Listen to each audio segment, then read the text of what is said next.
స్వామి, అడుగు తల్లి. పతిదేవుడు అంటే ఎవరు స్వామి? మంచి ప్రశ్న అడిగావు తల్లి. అమృతం తాగిన వాడిని దేవుడు అంటారు, విషం తాగిన వాడిని మహాదేవుడు అంటారు. విషం తాగి కూడా అమృతం తాగినట్టు నటించే వాడిని పతిదేవుడు అంటారు తల్లి. స్వామి, నాదొక సందేహం, సెలవిస్తారా స్వామి? అడుగు తల్లి.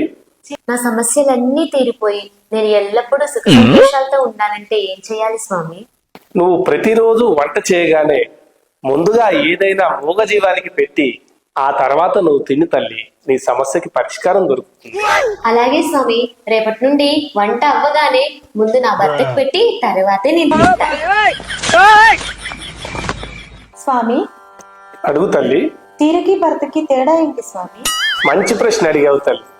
చీరను ఉతికిన తర్వాత కట్టుకుంటారు, అదే భర్తను కట్టుకున్న తర్వాత ఉతుకుతారు. స్వామి, నాది ఒక సందేహం స్వామి. భార్యని తమిళంలో ఏమంటారు స్వామి? భార్యను తమిళంలోనే కాదు నాయన, ఏ భాషలోనూ ఏమి అనలేము అని మనం బతకలేము నాయన.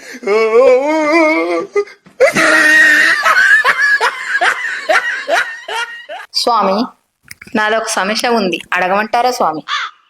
అడగండి తల్లి. ఇంతవరకు నాకు ఆధార్ కార్డే రాలేదు స్వామి, ఏం చేయమంటారు స్వామి?